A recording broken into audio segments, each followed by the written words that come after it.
everyone. Welcome back to the MTG Goldfish Podcast, episode 106, your weekly Magic the Gathering podcast covering everything Magic the Gathering related. You can find us on iTunes, Google Play, mtggoldfish.com, and more recently, YouTube. So hello to YouTube.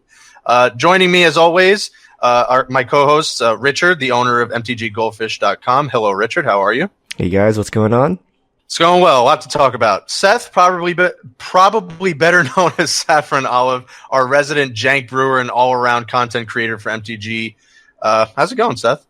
Good. How's it going, guys? It's going well. And Chaz, as always, I cover the financial aspect of the game as well as just everything Magic the Gathering related.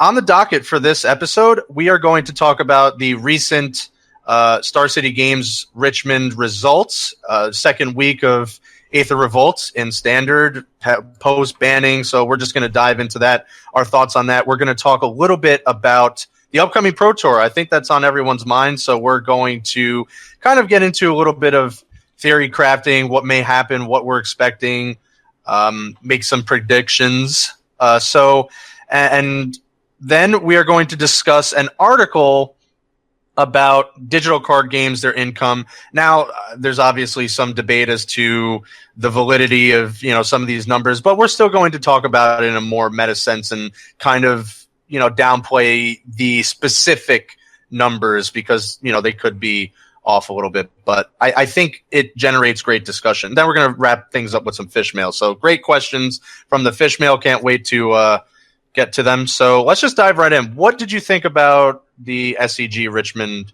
Open, Richard? To be expected. So, I don't know, the top 8 was Jeskai Saheeli or 4-color Saheeli and black-green decks, which is kind of what we saw coming out of week 1, and everyone is holding their cards tight, so you're not going to see any Pro Tour attacks. So this is to be expected, and a lot of people are starting to panic. Slightly too early to panic. The Pro Tour is when we'll see things really shake up, but no one wants to play their sweet new brew or deck or anything right now. They just want to kind of play the tried and tested, kind of grind out these events and then, kind of limp into the Pro Tour and then show all their cards. So I think it looks alarming, but I think we're okay. We got to wait for the Pro Tour before we start screaming. Seth, what did you think? Oh, well, I agree with Richard. You got to take the first couple weeks of results before the Pro Tour with kind of a grain of salt because it really is a Pro Tour that determines what the format's going to look like. I'm a little nervous, though, I will say. I have really mixed feelings. On one hand, I'm really excited because I think that we will see a shakeup, and there's a lot of powerful stuff from Aether Revolt that just hasn't really shown up yet. Inspiring Statuary has potential to do some crazy things. Paradox Engine, there's all these potentially powerful combo cards that people just haven't really been motivated to brew with, or if they have brewed with them, they're not motivated to show it off because they don't want to spoil their Pro Tour deck. On the other hand, I'm very afraid that the pros will try all of these things and then realize that Splinter Twin is in the format and just try to build the best Splinter Twin deck, and we're going to have 30 or 40% of the Pro Tour metagame just be Saheeli Rai combo decks, because that seems like something that could really happen. Like maybe the pros will focus on building the best possible copycat deck rather than breaking the format with some crazy rogue brew. I think it goes back to your article again. We talked about this last week. Obviously, things could change, and we could still come out of this, good, and we can have a healthy meta game and all that. And I'm remaining hopeful, and we do usually see some shakeups at the Pro Tour. The two concerns I have is exactly what you stated, Seth. The one thing is could all the pros explore all this, and then it just turns out that we get an even better, like, streamlined Saheeli twin list and black-green list? Like, that is one concern, with a little bit of other stuff splash in between. And then it begs the question, we're just pretty much right back to where we started, pre-banning, just without Emrakul and Smuggler's Copter. The other thing is that, I look at a deck like Saheeli Twin and Black Green, the Black Green mid-range list, I guess we'll call them, and I don't know, it just looks like these are like fundamentally good decks that can't, and to me it's not like they're suddenly going to be obsolete. So I guess we just have to hope that there's a few decks that maybe we get to like 3 or 4 lists that are all viable, and then we get kind of back to this rock, paper, scissors kind of thing where we can kind of choose a couple different archetypes and not just the two top archetypes, because I don't know, it's just a little alarming that there is just not a good enough streamlined linear aggro deck again. Like it just blows my mind that there's not good enough cards for this. When it goes back to like very similarly to the Splinter Twin days, where you have it's going to fragment to Splinter Twin decks and decks that try to beat Splinter Twin, but the decks that try to beat Splinter Twin aren't good at beating each other. So then everyone just kind of fluctuates back to the Saheeli deck. I'm trying to remain hopeful, and I get it's only the first 2 weeks, but that's just the concerns that I have. I don't know. In my gut, I don't think it's going to be that doom and gloom. I think at worst, it'll be kind of the Emrakul dominance. Like, it stifles the fun, but it's not like everyone was playing Emrakul. I think even if Saheeli is a deck, I think there'll be enough other decks, but it just might be an unfun environment. Like, maybe if you bring your Brew, and your Brew's gonna lose, but if you get to play 10 turns of Magic Interact, at least you had some fun. Whereas if you bring your Brew out, and then on turn 4 they just kill you, then you just didn't accomplish anything. So I think that is more of the fear, for me. Like, it could be a strong deck, but if it's a strong deck and it's miserable to play against, then, nah. But I think we're still early. I think, I'm gonna see what the pros cook up here. I will also say, I think that if we see results that look like this tournament coming out of the Pro Tour and at the GP or two after the Pro Tour, with maybe half or slightly more of the top 8 or the best performing decks having the Felidar Guardian Saheeli Rai combo, I 100% fully expect that at that new like post Pro Tour ban update that they will ban Felidar Guardian. I don't think they're going to wait and give it more time or anything like that. I really think they're going to get rid of it as soon as possible, if that's what ends up happening. I'm not convinced that will happen, but if it does, I think that's what'll happen. Yeah, and it goes back right. It goes right back. It's just as pertinent as ever. The article from Sam Stoddard saying that the copycat deck, they're already looking at it closely.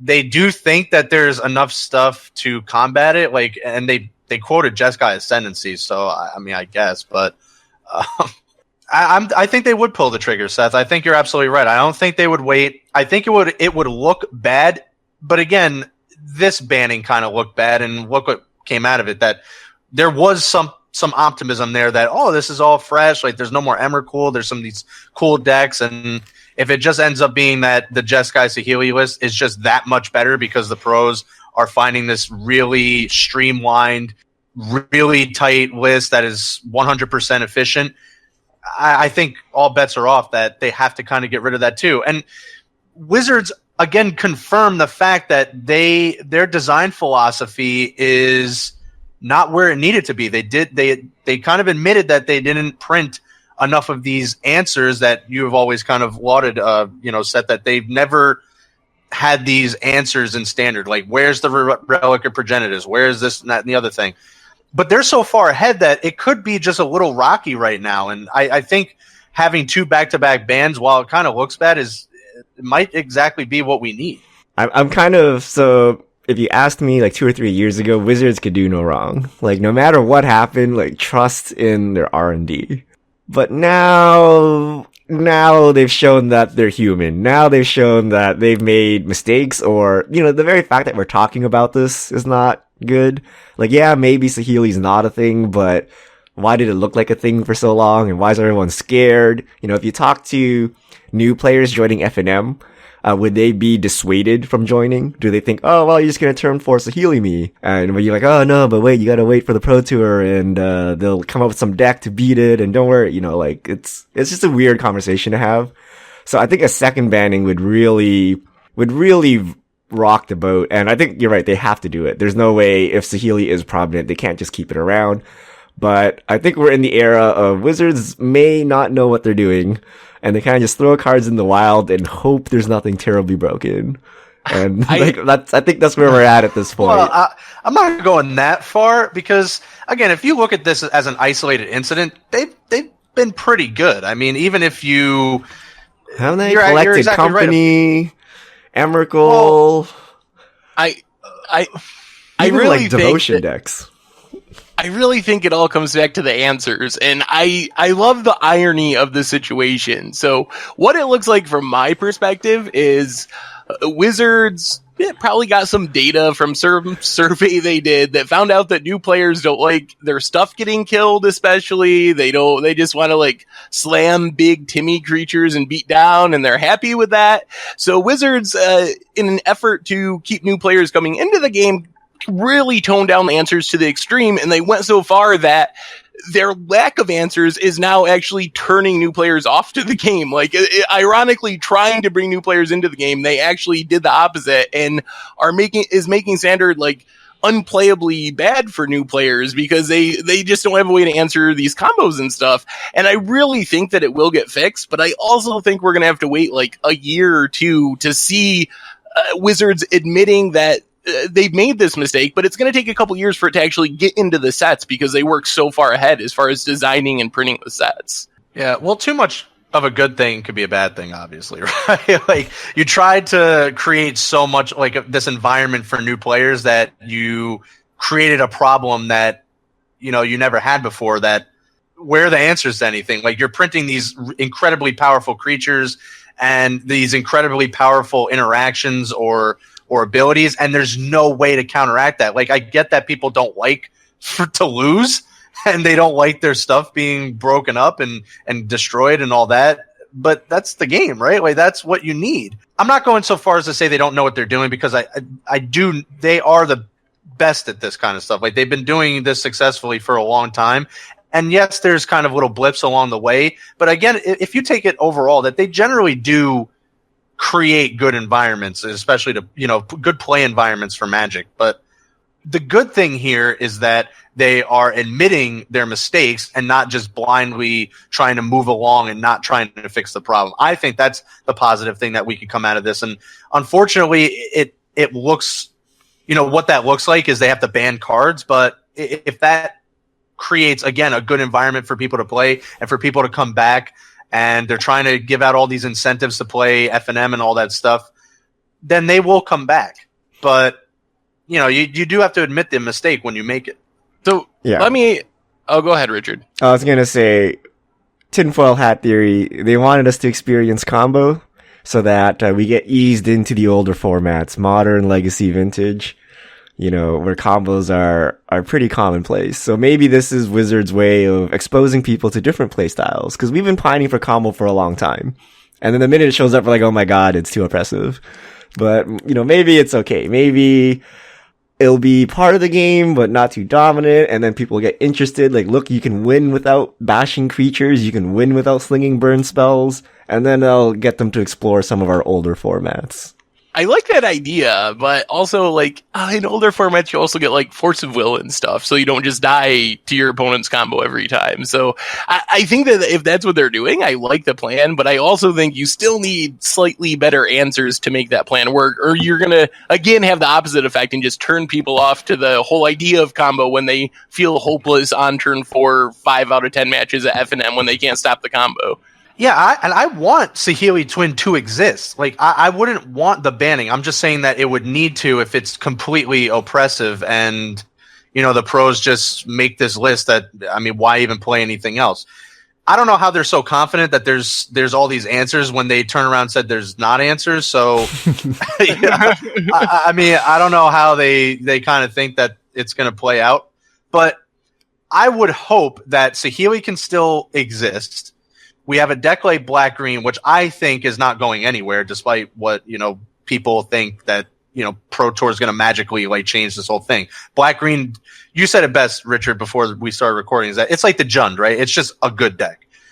I want to be able to have a combo deck like Saheeli, a Black-Green list that it's the mid-range. You have the control deck, which may be this blue-black list. Maybe something comes out of that, the one that Jim Davis was playing, or whatever.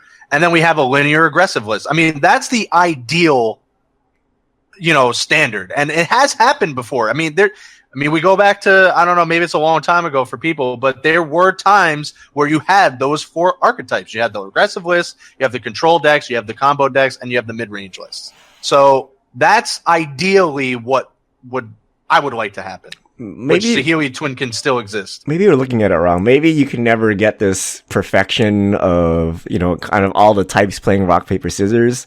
And maybe Wizards is kind of just making blocks for player types. Like when I look at Aether Revolt, so many combo pieces, so many cards that can combo, so many weird abilities that you can fit some combo in. So that's more of a Johnny experience. Maybe we've been coming out of the Timmy experience of smashing Siege Rhinos and Mantis Riders into each other. And maybe for that was the Spike period with Fetch Lands and Sphinx's Revelation and stuff like that. So maybe they're doing it like that. But I agree that in the ideal case, it's rock, paper, scissors. But I'm going to say the standards where rock, paper, scissors properly existed are far and few between. They're the exception rather than the normal, that you get a well-balanced standard like that. So, question for you. I've had this debate with some people on Twitter. Let's say it does get to the point where they feel like they need to ban the combo. Do they ban Felidar Guardian or Saheeli Rai? Saheeli.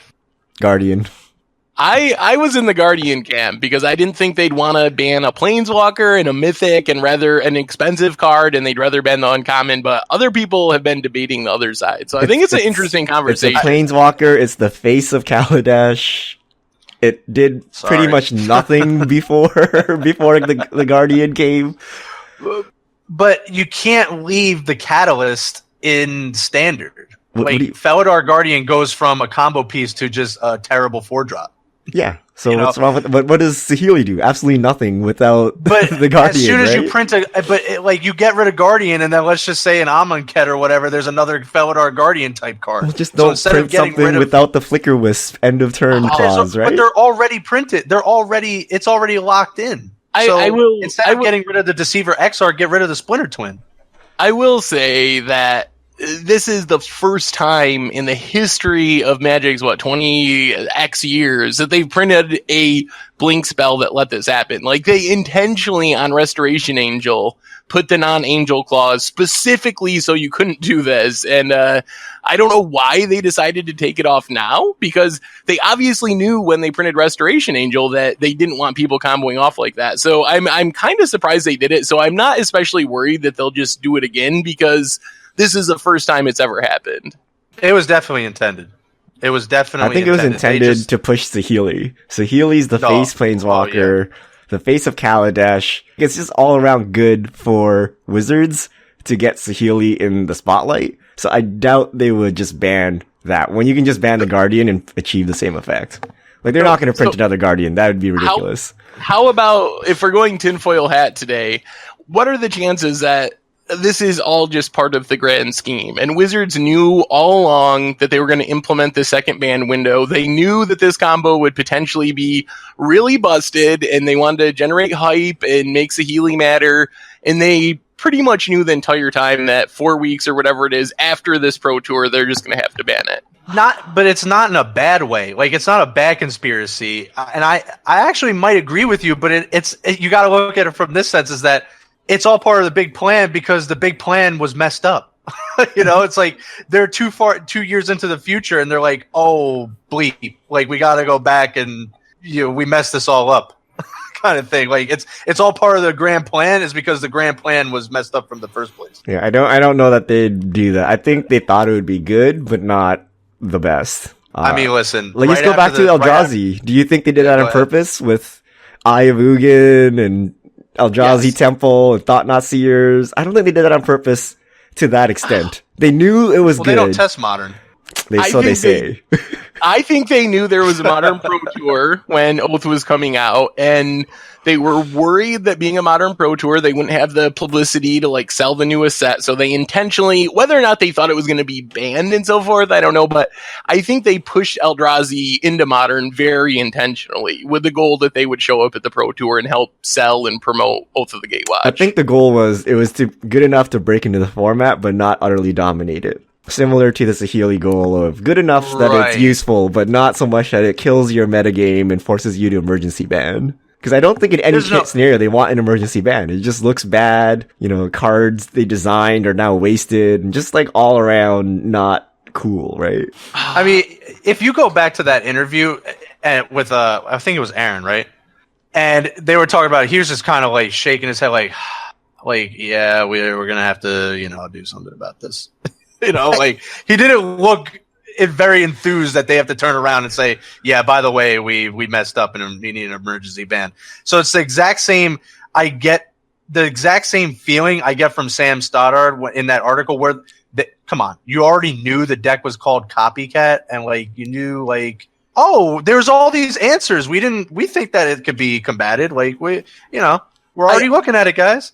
I think you're right in the sense that they do want to avoid bannings because there's a lot of feel bads, and I think that bannings are a net negative for Wizards in the long run, and I think they know that. So I don't think they're intentionally trying to print stuff so good that it gets banned.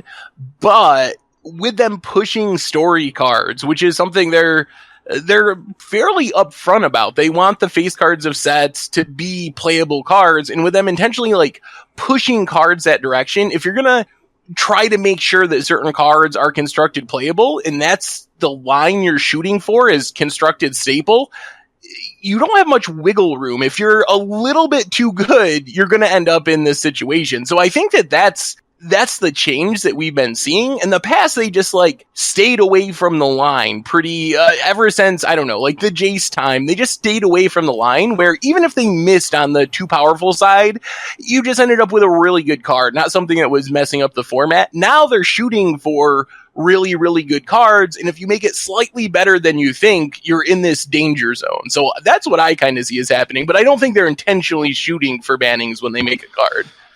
It's interesting. I got to tell you, we have these conversations, and we've done the podcast a long time. It's so weird, how this dialogue can shift between, and maybe this is just the divide between a paper game and a digital game, because it's so funny. I played Hearthstone a little bit, and then I played Magic all my life. Obviously, I haven't played Hearthstone as much, but when cards on Hearthstone are messed up and, breaking the format and degenerate, people are happy that they're gone. Once they get changed, they're happy they're gone. And then we're sitting here talking about oh, they don't want to ban this, that, the other thing. Please don't play.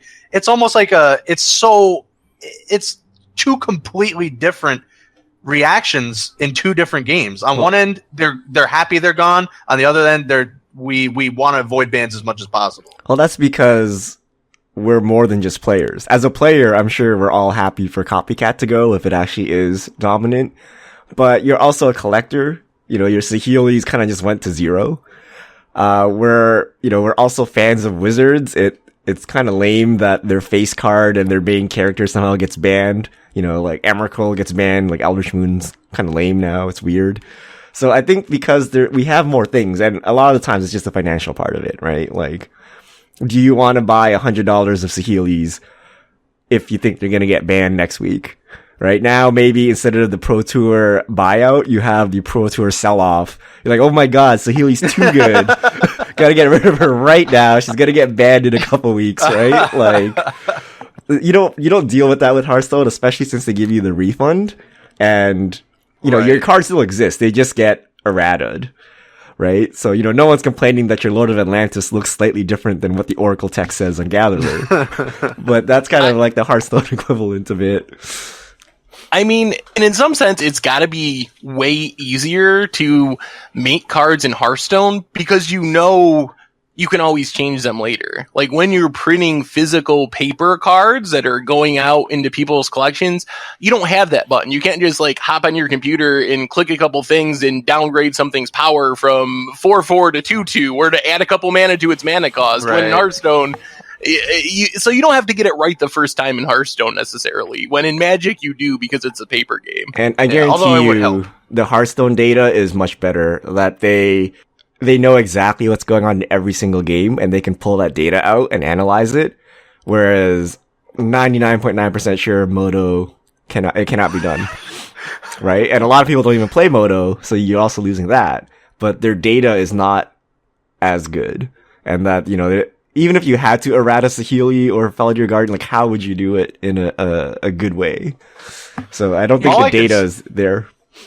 All I can say is I don't know where they pull it from, because I think there's just a little lack of transparency on that part. I used to get these surveys whenever I go on to the website, so I was just assuming that's what they were talking about. But I haven't got one of those in like forever, so I don't even know how they're polling any of this stuff. So yeah, I don't trust. I guess it would help to know.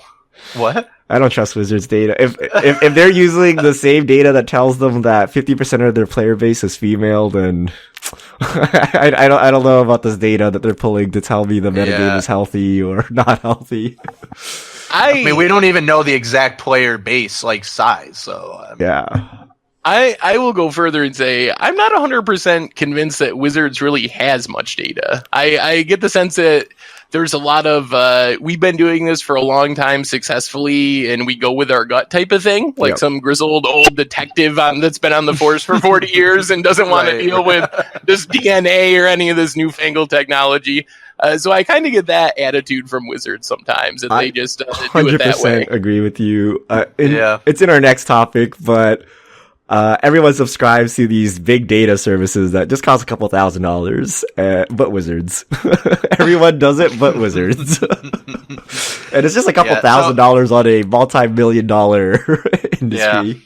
I don't know. I mean, like I said, it might have to get worse before it gets better, only because they confirmed all this already. Like, they confirmed the fact that, their data was wrong, that, they made this poll and then they had to step back on that and say, well, it actually wasn't as good as we thought, even though we said that it was much better.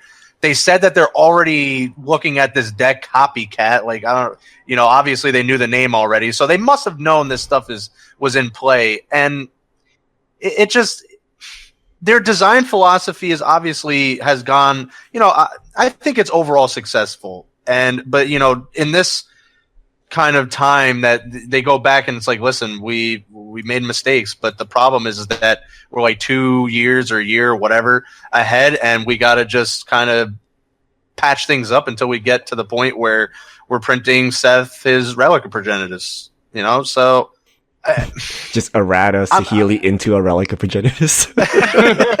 +1 Relic, -1 Relic. Yeah, maybe, but yeah, I'm remaining hopeful. I don't know. I think these decks are strong enough that they're not just going to disappear. So the hope is that we see like 2 or maybe 3 or even 1, other archetype that's strong enough to kind of, complete the Triforce here. I'm not worried about them disappearing. I'm worried about the other thing. If I have a fear, it's that these decks will be too good and push other stuff out of the format. So I have it from the other perspective, because I really think if there is a banning, I think that's the only way the Copycat combo really goes away. Like, it's hard to imagine that just getting bad. Right. And the green-black deck has just ridiculous starts. Windy Constrictor into some of the 3-drops and Verdurous Gearhulk. That deck is really insane. You can easily have 8 power on turn 3 and then just win the game on like turn 5 with the Verdurous Gearhulk. So I think that those decks are strong enough that they will be playable. So unless you're concerned about a banning, then I think you're pretty safe if you invest in one of those decks for your standard deck for the next year or whatever. My suggestion would be black-green, because they're not going to ban anything out of that. That's just a wholesomely good deck. Just like Blue-White Flash?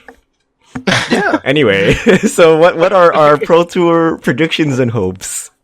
What do you have, Seth? All right. 2 predictions. One is someone figures out a crazy combo deck. We've seen some of these things before. I mentioned in the beginning of the cast, I've been messing around a little with Inspired Statuary. That card has potential to be really busted.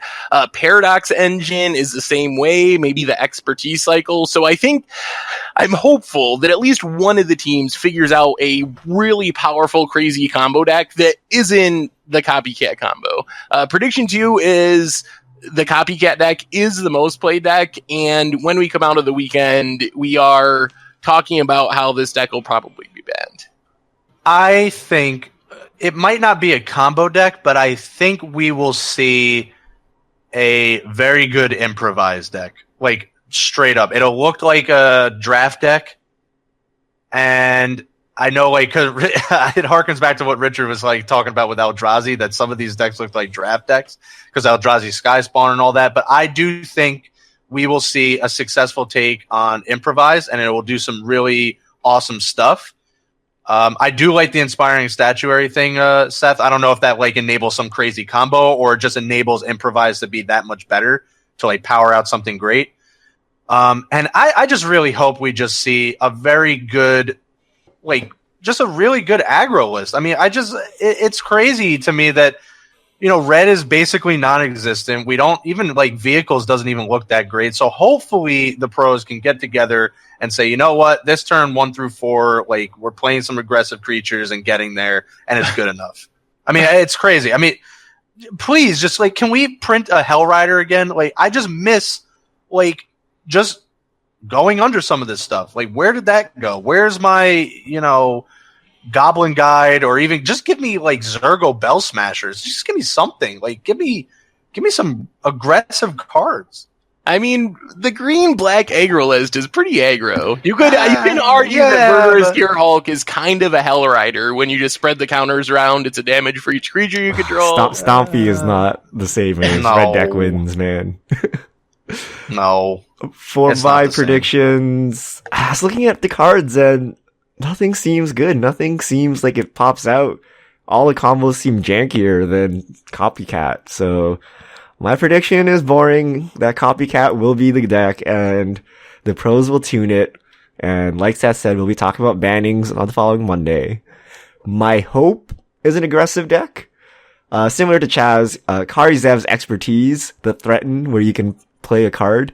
That's gotta be good, right? Like, if there's an aggro deck, this should be part of it. The problem is you have nothing to steal against Copycat.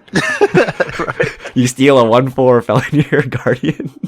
But at least you can steal like a Gear Hulk or something. You know, against other decks, this thing will become crazy. But I've just talked myself out of it. This card's bad, but I hope to see an aggressive red deck where they're like, cool, I'll just smash you, take your stuff, cast some spells, and go.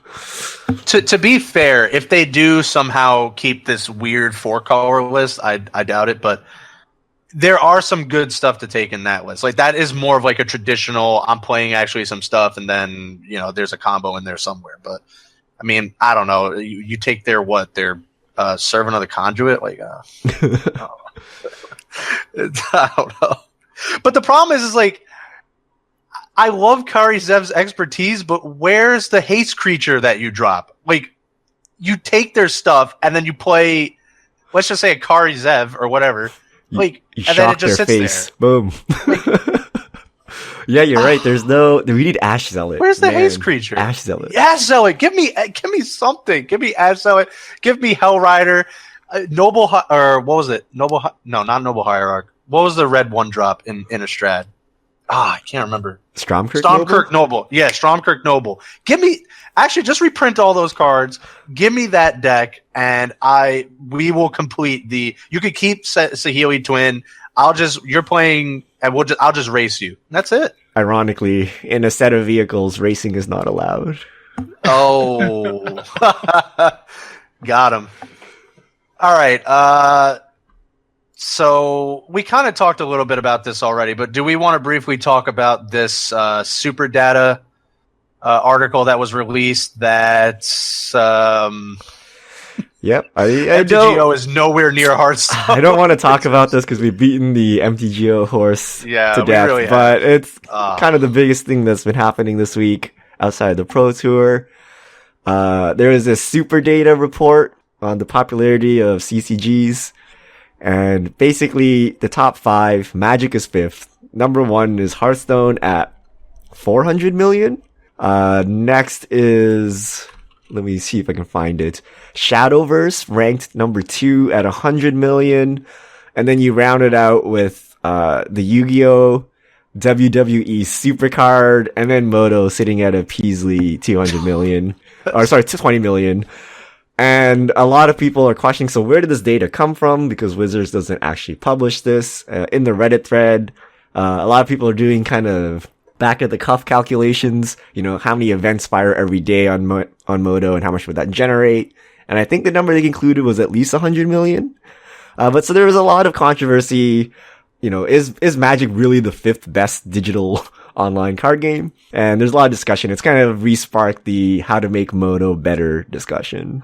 So did you guys take anything away from any of this? Do you agree with the data? Do you think the data is flawed? Do you agree with the discussion that's been going on? Are you selling your collection? I don't believe the data on Magic Online. I think that some of the data is probably correct. Not all the companies are as stingy with numbers as Wizards. Actually, Wizards is like notoriously stingy with giving anyone data on not just profits, but anything. They just hate.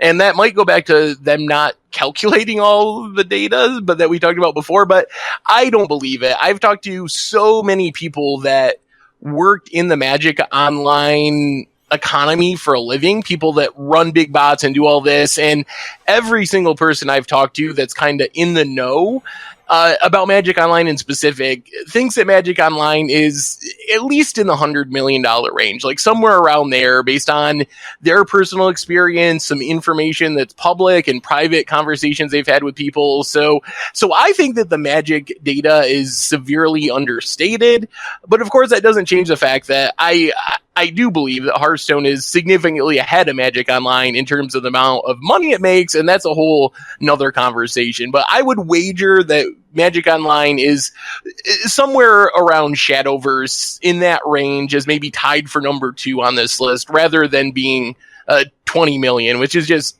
it seems ridiculously low based on everything I've heard and know.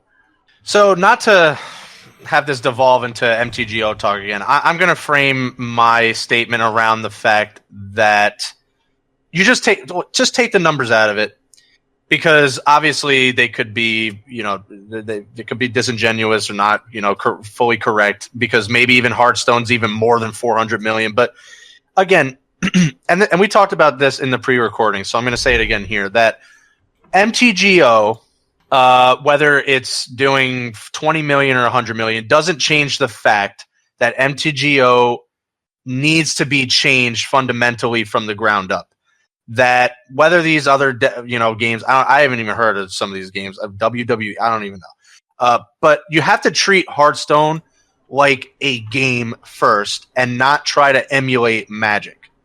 Like, obviously emulating Magic is great and you want it to remain being Magic, but this is a point that we brought up, is that Blizzard is successful at creating the hype and the layers around the game. So they're successful at that. They've found the formula. They know it works.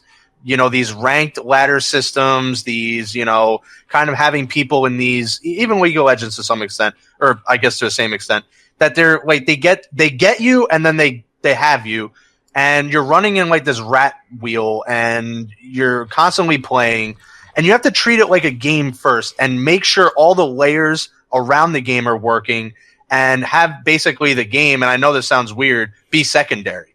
So we have to kind of treat Magic like an online game rather than here's some like 1990s like weird, old, ugly looking, program that's like Magic, but it sucks. So again, just take the numbers out of it. Yeah, I agree. So my biggest takeaway from this, just not even looking at numbers, is that there are so many successful CCGs that look shady. I was looking at WWE Supercard, and I was like, what is this? But apparently it's big, right? Like, 20 million is nothing to sniff at, and it's WWE Supercard, and I imagine the gameplay is terrible, and that it, there's nowhere close to any of these other games, but I look at the screenshots and I'm like, hey, that's pretty sweet. I can play as wrestlers, right? I look at Shadowverse. I've never even heard of Shadowverse. Apparently it's at 100 million, and I look at it, I'm like, hey, that looks like a game I want to play. And if you showed me a screenshot of Moto, then I'd be like, what am I looking at? So it's actually pretty interesting to me that there's a bunch of games, and Shadowverse especially, given that it's not built on IP, like WWE, I can understand there's a big wrestling fan base. Hearthstone, I can understand there's a big Blizzard fan base. But like Shadowverse, pretty interesting. So it's just eye-opening that there's so many new CCGs, and it's kind of sad that Wizards is not leading the forefront here. I think we all agree that Magic has the best, actual gameplay. The mechanics of the game are top-notch. But it's lagging here, and the one thing you notice is all of these games are available on mobile. You can play on your phone, you can play on your tablet, you can play on your Mac, but Moto is PC only. So I think that's kind of it's nailed in the coffin there. What's interesting is I just Googled League of Legends revenue. First hit on Google was 624 million. So if you compare that to the 400 million of Hearthstone, Hearthstone's getting up there.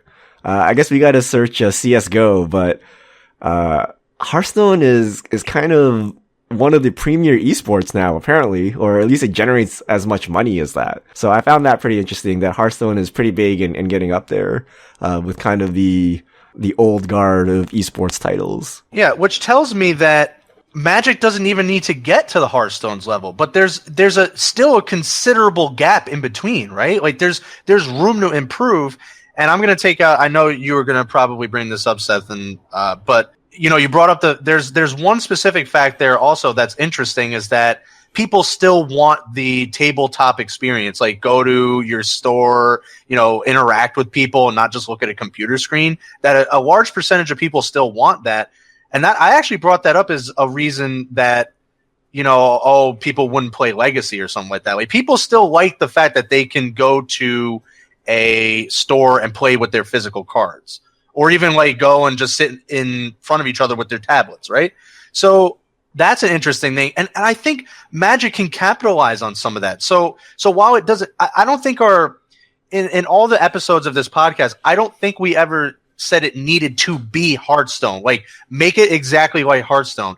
Just get somewhere close, or just capitalize on the fact that you have this clear gap, and even just gain some ground, and it will be that much more successful and appeal to a lot more people. But again, it comes back to, you have to scrap Moto and again build it as a game first, and worry about emulating Magic second. I know that sounds weird, but Richard and I had this conversation. If you take away all those layers, like the ladder system and all this other stuff, like gaining points and grinding to legendary and all this stuff, Hearthstone's a pretty simplistic game. Like it won't hold your attention that long if you're looking at Magic as fundamentally a game and Hearthstone fundamentally as a game. There's just not as much you could do. Obviously, it's more in depth, but again, Blizzard is the master at creating these layers around the core game.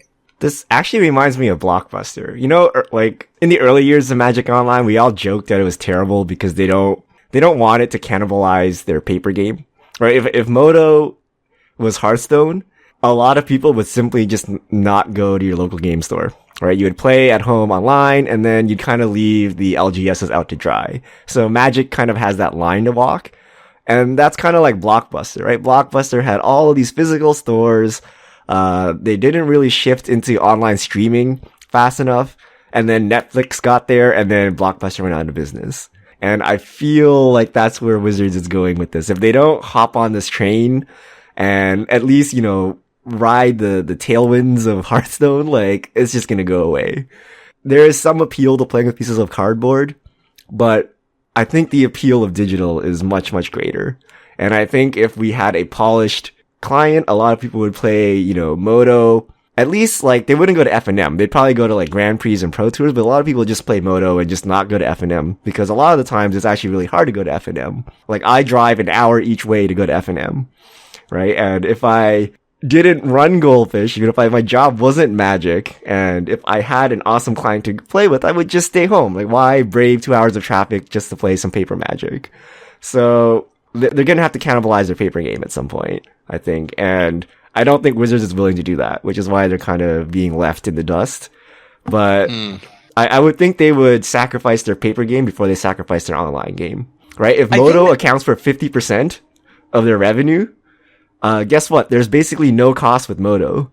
You don't have to pay distributors, you don't have to pay shipping, you don't have to pay printers, you don't have to do any of that, right? You just develop the code and go. So if Moto really was 50% of their revenue, it's way more profitable than their paper game. Yeah, I mean, that's a good point. And it's important that we point out here that the numbers they were talking about whether they're true or not, that's a whole nother discussion, but that's for Magic Online only. We know the game of Magic as a whole is actually a lot closer to the Hearthstone range, somewhere $250-300 million of revenue a year. So if you look at the whole game and take Moto out of the equation, just look at it holistically, the conversation is a lot different there as far as which game is actually more popular. And I think you can do both, right? I think you could maybe improve Magic Online, even rebuild Magic Online from the game up, but not cannibalize your paper game, especially, and this is going to be an unpopular opinion, but I think a lot of the pricing that people complain about with Magic Online, that's where you see the biggest impact of them not wanting to cannibalize the paper game. The fact that you pay the same amount for a digital booster as you do for a paper booster, that's kind of how it's designed and set up, because if you could buy a digital booster for 10 cents, why would you pay $4 for a paper booster? So I think that by keeping the price comparatively high, you could still keep from cannibalizing the paper game when still making Magic Online much more Hearthstone-like or whatever, much more updated as far as the client itself goes. But the high price, like, kind of cannibalizes from the start. Like, I cannot afford Jund on Moto and in paper, so choose one, right? And the answer today is a lot of people just play paper because A, Moto, while cheaper, is still expensive, but B, you know, the client leaves much to be desired. So why don't you just go play in paper, have a beer with your friends and do whatever? So in that sense, it is kind of cannibalizing today, right? Like, I think they can both coexist. I think you're onto something, Seth. But the thing is that you don't have to have it comparatively if Magic Online is its own entity. Like, you don't get any value out of your Hearthstone count. Like, you get all these cards, and if Hearthstone were to disappear, so goes all your Hearthstone stuff. With Magic, you can still continue to play that's why I think they can both coexist, because there's a good percentage of players that still like having a tangible collection. You know, you get to play EDH forever as long as you have the cards.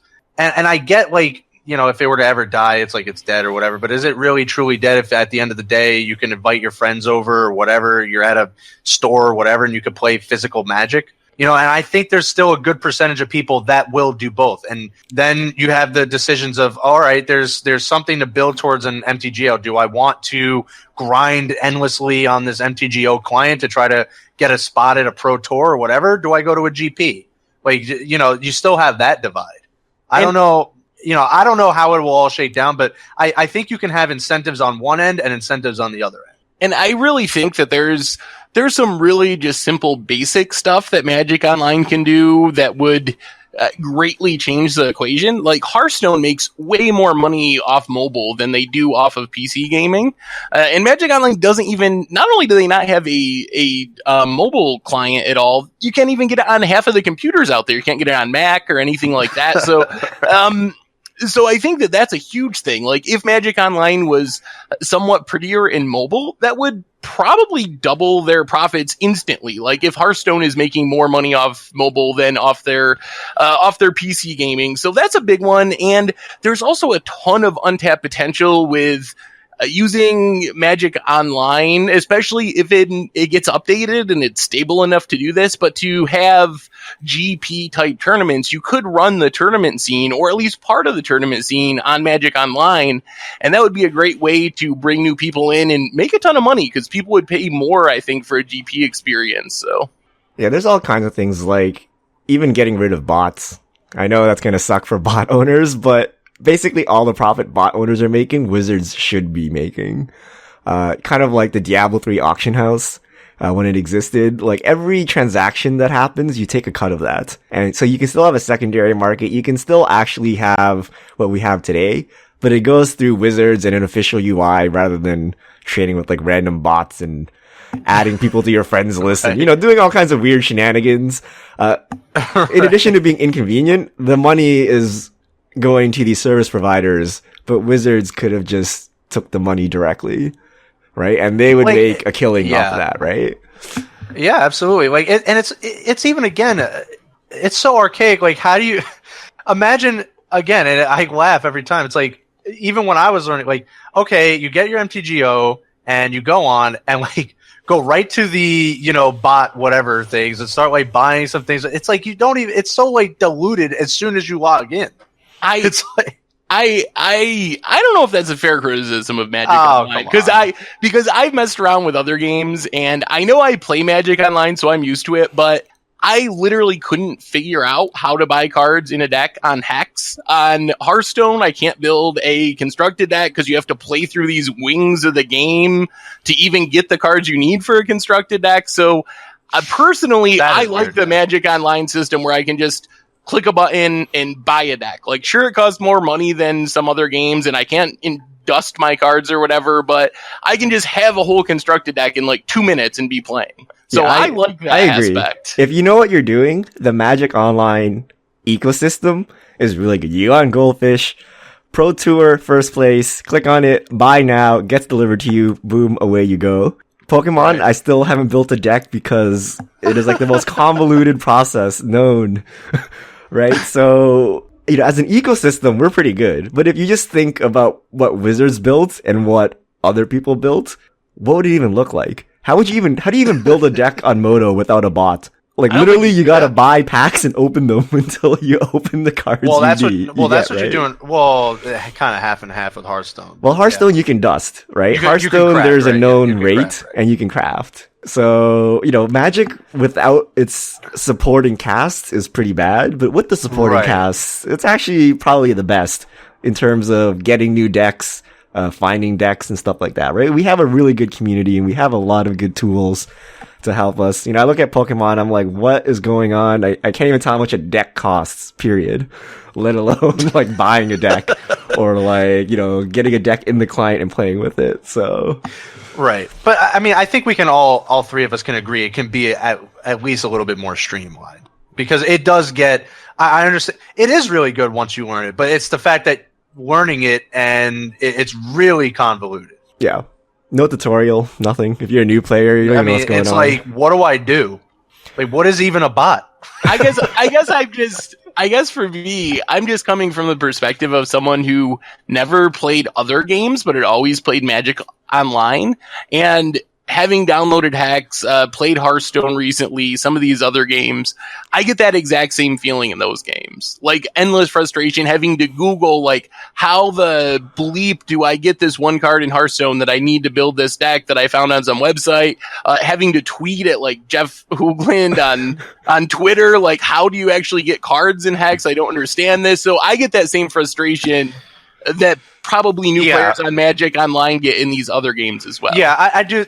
With the exception of the wings, though, like that whole like weird thing, I would say that Hearthstone is probably the least convoluted way to like get going.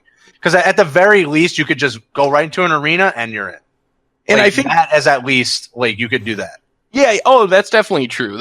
And I think it's coming from me as someone who's used to like looking at tournament lists and wanting to build like a tier list. It was very challenging. If you just wanted to like throw together your cards that you got from your whatever free packs you get in from an arena run you did, it would be pretty easy to build a deck that way. Or even dust some of your cards to get different cards, but all right, so yeah, Moto still needs improvement. I feel this topic will be covered many, many more times in the future. And yeah, I no longer want to talk about. Like, there's nothing to say. It's like, yeah, we all know it's kind of lagging and it needs to get better. And at the same time, we're all scared of Magic Digital next.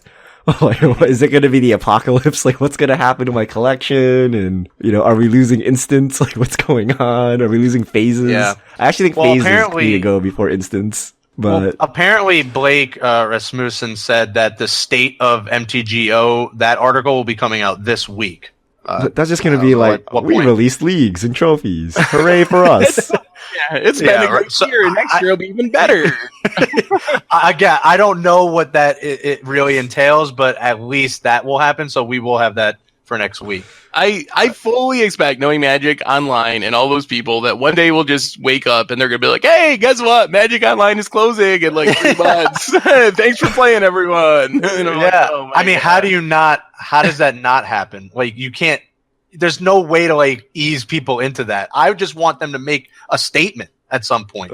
No, I think like, how do you basically start cutting redemption and you basically lower everyone's collection over time to basically nothing, and then you switch them. And I think they're doing it. I think they're actually doing it. Like tinfoil So they hat. say nothing, slowly get people pissed off, and then really make like you'll be pissed if your $10,000 collection disappears overnight. But Right, in 3 years, if it's only like $100, like how mad will you be at that point, right? Sadly, I think you're right. It does feel like they're just trying to knock value off little by little incrementally to keep anyone from getting too outraged, or maybe half the people won't even notice what's happening. But we do see that with the changes in redemption and some of these things, the treasure chests, all those things seem designed to lower the prices of online cards. So it does seem like that's really happening. Yeah. On an end note, that is why there's consumer confidence. There will be in a paper aspect. Like, you have to realize that any of these, digital space, like any of these digital games, you're always running the risk of, investing so much into and they're just gone. You put too much faith in your pieces of paper, Chaz. If no one plays Magic tomorrow, like aside from Black Lotus, all of your pieces of paper will be worth nothing. Well, they'll be worth nothing, but you can't tell me that no one will ever play Magic. You'll never find. Can you find people to play Star Wars TCG or I don't know, Overpower? All the defunct TCGs from the 90s. I think EDH or Commander or whatever you call it is good enough that people will always want to play that. Can you find people to play Tiny Leaders, Chaz? Not near me, but I'm just sure saying, it exists. Stuff that's pretty recent. Like once it's no longer popular, it becomes really hard to find. Sure. And if Magic goes under, then you just print proxies. Who cares, right? You're just playing with your friends. You just print proxies. There you go. Point, right? Right. Oh, well, that was depressing. Should we move on to Fishmail? Well, it'll be even more depressing for you two. I mean, I'm not even in like that space. This is the problem with Wizards in general. This is like the tip of the iceberg. A new set was just released. We're heading into the Pro Tour. Instead of being excited, instead of being whatever, it's all doom and gloom everywhere, right? Like, Moto's terrible, Copycat's terrible. Like, they need to get some, like, positive PR. They need to give us some, something. Because, like, why are we talking about all these negative things, kind of on the eve of the Pro Tour? Like, I don't know why. It does suck. I really don't like doing it either. Maybe we just complain too much. Well... if anything, the fish mail rounds it all out, so we always get pretty positive with the longer we do the podcast, the more jaded we get. The more Moto updates pass, the more jaded we get, and then eventually we're just grumpy old men. That's you guys. I don't play that. Ugh. Maybe I never got into it in the first place. Start playing Moto and you can join us. All right. The thing is, we're fans of Moto. Me and Seth, we're super fans of Moto. I know. Just imagine people that aren't. That don't know the glory of Moto. All they see is just the negative, right? The good thing I think the good thing that people like continuing to listen to us, and we don't just complain to complain. Like, we the very least, we critique and offer solutions. So that at least we can hang our hat on. I don't think we ever complain to complain. No, we don't. Come on. All right, let's move on to Fishmail. If you have questions for us, tweet at MTGGoldfish with the hashtag MTGFishmail, and we'll try to answer your questions. Here's my favorite question that I always have to disagree with Seth on. From at True Semicolon, is price a reason to keep Jace the Mind Sculptor banned? He would be so expensive if Modern legal. Probably. No, because you just reprint it. You put in Modern Masters, you put it in some dual deck or something, Jace first, whatever, and then the world is a happy place. So price isn't a reason. We can debate if Jace should be unbanned. That's a conversation, but I don't think price plays into it because you can lower the price. It will be another Tarmogoyf. You could reprint it 50 times and it'll still be like $100. Well, it's $100 now and it's banned, or like $70. Well, there you go. See, there you go. It's barely played in like Legacy. Is it really barely played in like? It's kind of played in Legacy. Let's not use reasoning when we talk about finance, like Bitter Blossom. Right. See, so. But yeah, they would just reprint Jace. If they really wanted Jace in the format, they could reprint it. In fact, they want Jace in the format so they can reprint Jace and make lots of money. Like, what's a better headline card for Modern Masters than Jace the Mind Sculptor? That would be a good one. But apparently, he's too good. I believe he's too good. He'll never be unbanned. And if he is unbanned, then power creep's gotten so high he won't be relevant. I'm with you on that one. Next question from @Sinfoid. What are the chances of against the odds Seth learns to code? So we can have updates when Richard is away. Hey, now you're lucky that I can put links in my articles. So learning to code is probably not going to happen. That is truly against the odds. What did you guys like? What needed to be coded while I was gone? Why can't I leave for like 2 days? I don't think I didn't see anything I think the Aether Revolt prices for Magic Online didn't pop up for like a few days. Oh, yeah, I fixed that. Don't worry. Maybe, yeah. Seth, you gotta learn how to code. That's a very nonchalant against the odds learn to code. I mean, you know why? I'll tell you the secrets of MTG Goldfish. AE is a special character on Moto, but it's not consistently that AE symbol. So a lot of times it's capital A, capital E. So we have logic to munge it back to normal text so you can read it. And unfortunately, Aether Revolt starts with AE, so it kind of messed with that. Oh, that makes sense. So I blame Moto for their lack of consistency on how they treat the names of these cards with the funny symbol. But good news, going forward, they have removed all funny symbols from their cards. Next question from @CardMTG. Because of the diversity of good interactive cards in the format, would 5-color control be viable in Modern? Blood Moon? I don't know.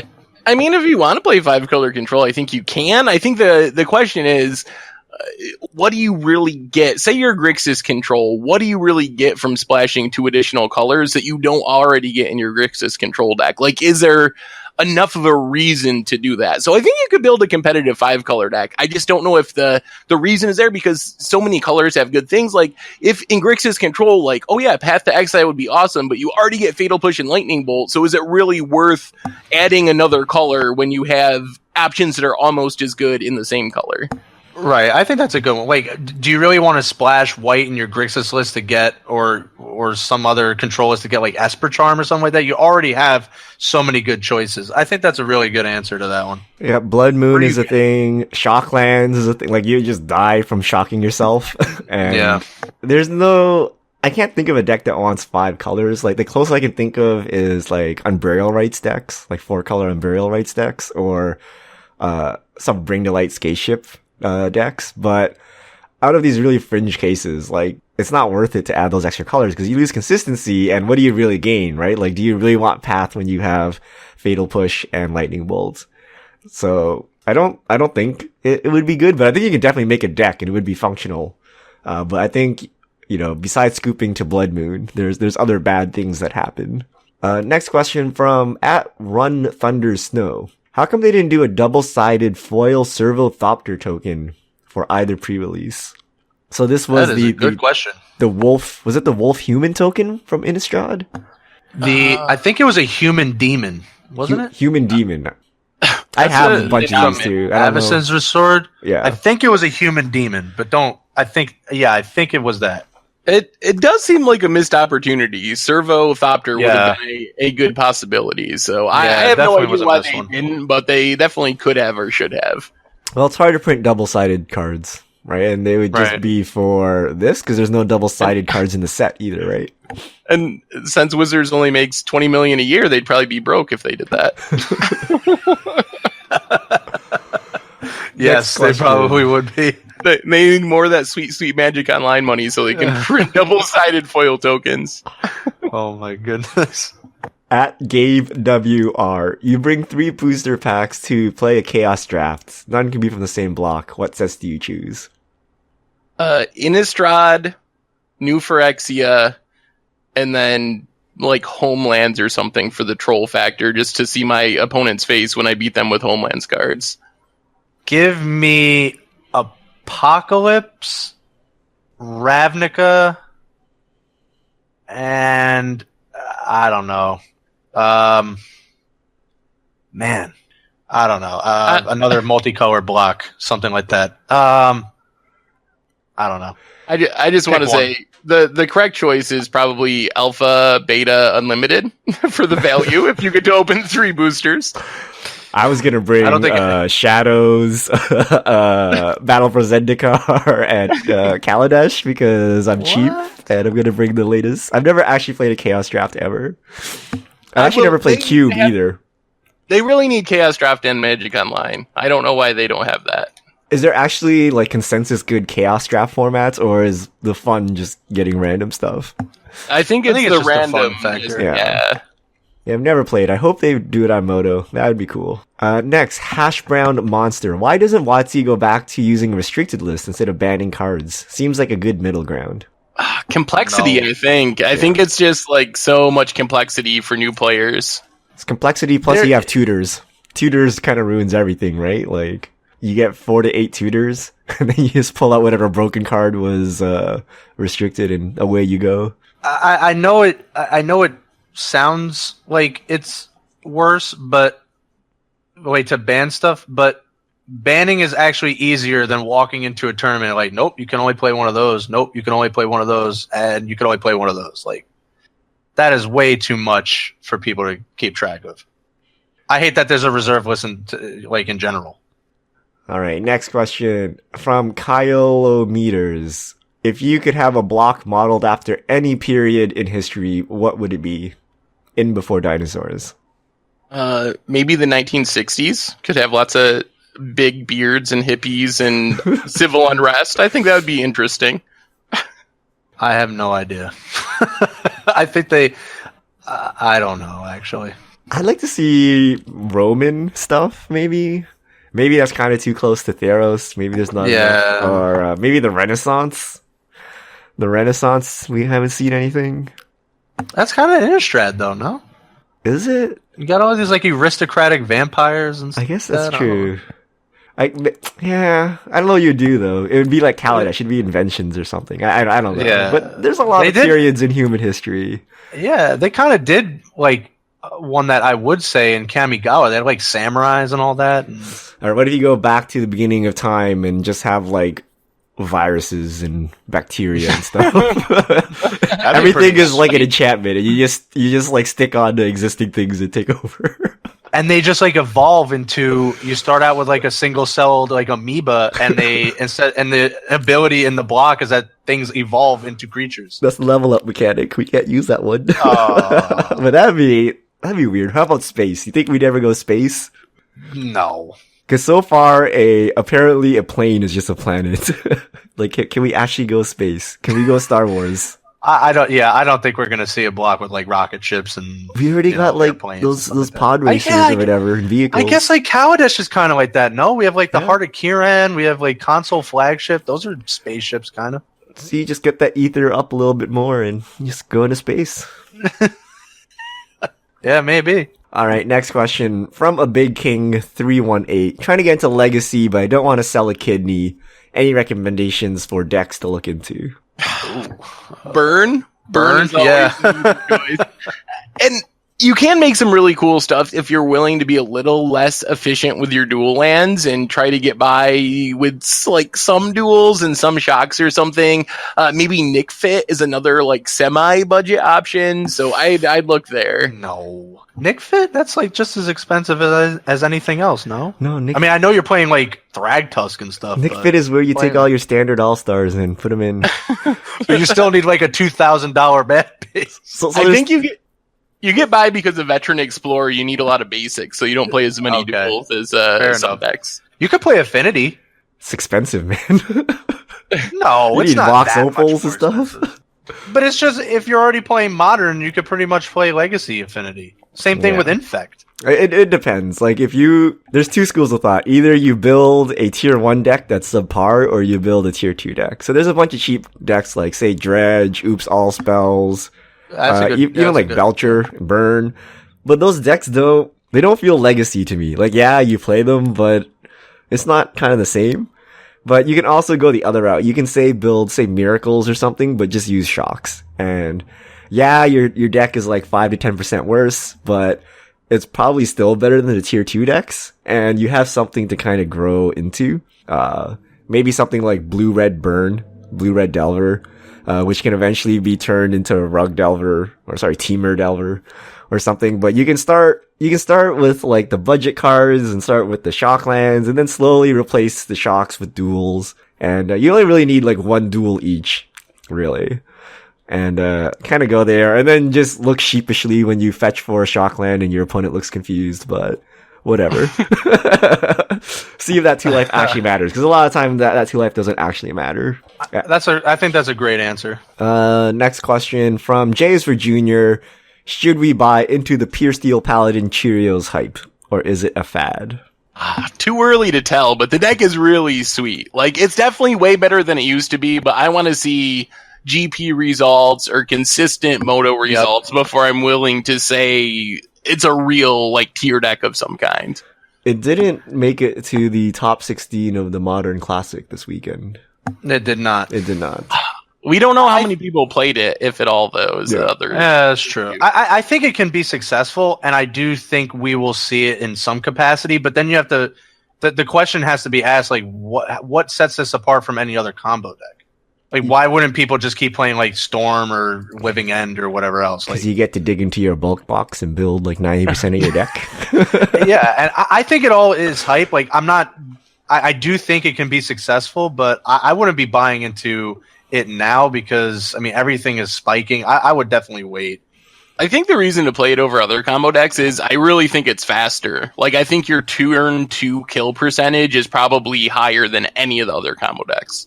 So I think that's the reason, whether or not that makes it a real deck, but that's like the competitive advantage for this deck is you're best at killing at turn 2.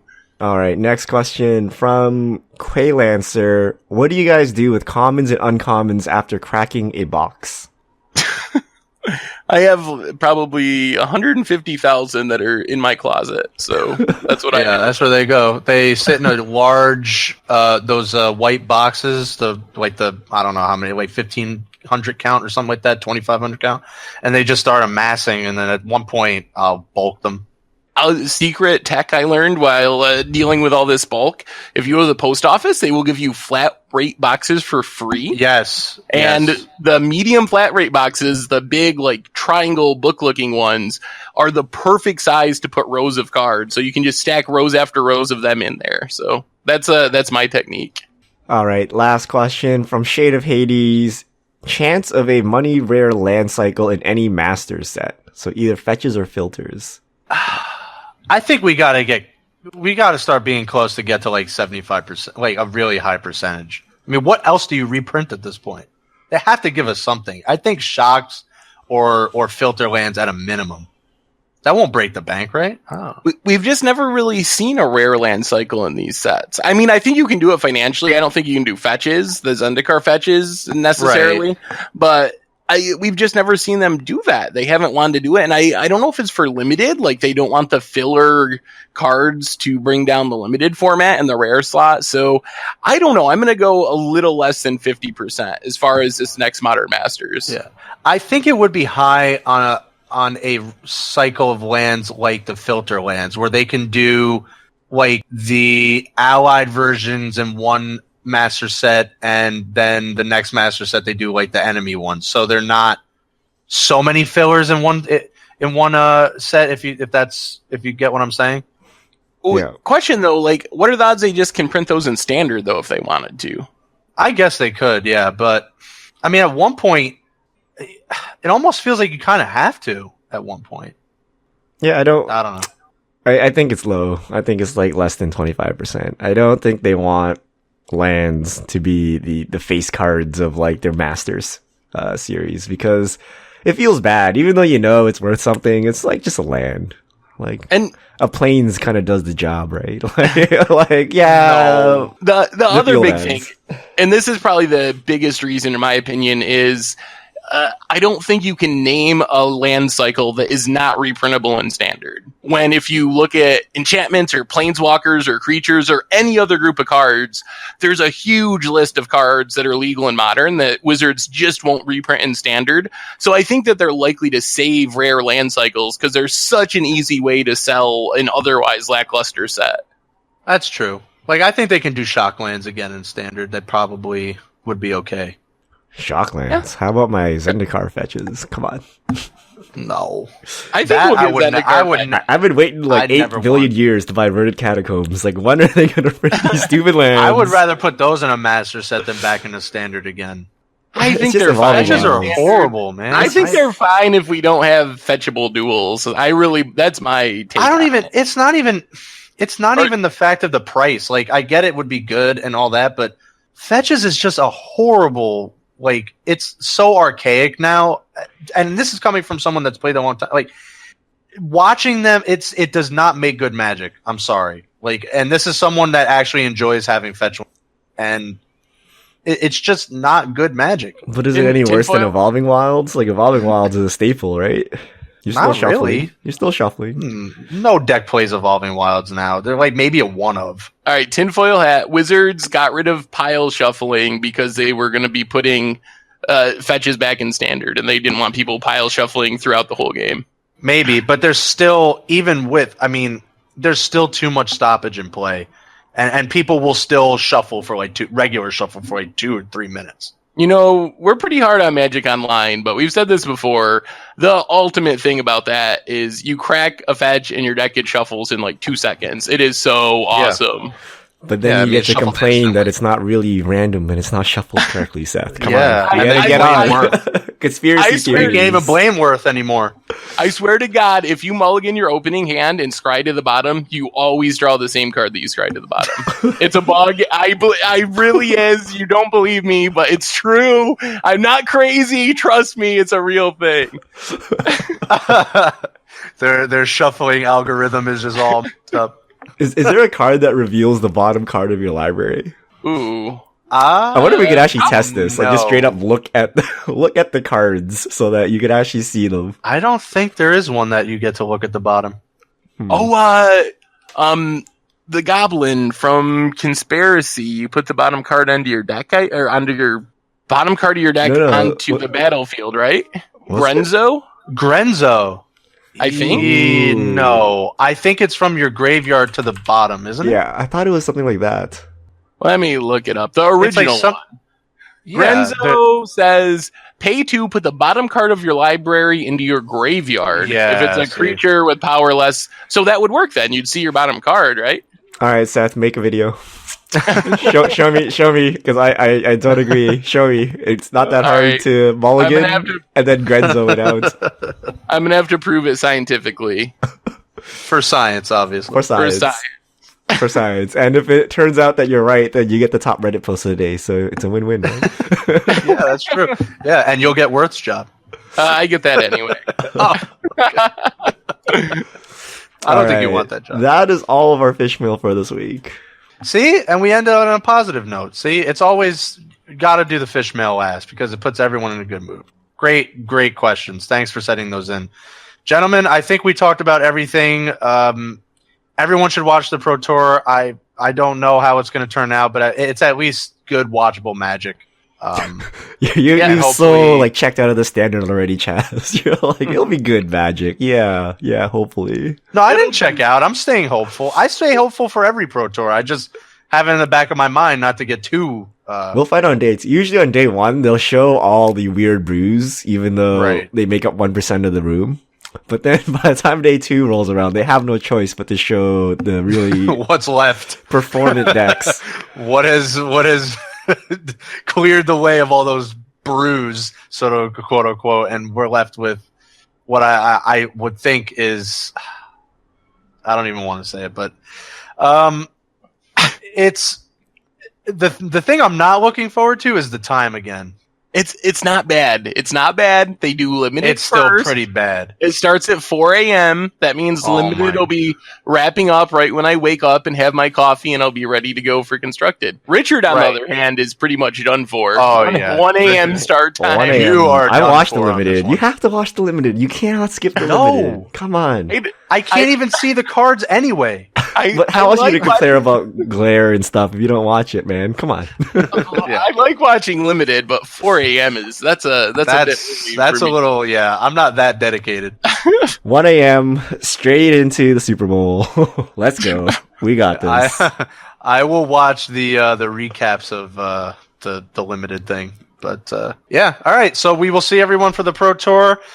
Obviously, Seth and I will be around, and I think maybe Richard will be dragging along. I'll definitely be awake. Come on, guys. Come on. Fair. This is not our first Pro Tour. I have been up crazy hours doing Pro Tours for a long time. You will be around, but maybe not. You'll be hanging on. So if we Lot of have coffee. copycat mirrors all the way through, then maybe I'll just Then call it's it a- a then night it's and a check checkout. in. But, Then it's a checkout. If it's black green versus black green versus if it's like this the Star City games, then I'm good. I'm checking it. Okay. We will do this again next week. Hopefully we have a great Pro Tour. We will still have a lot to talk about regardless. So this is the Goldfish Crew signing out. We will see you all next week.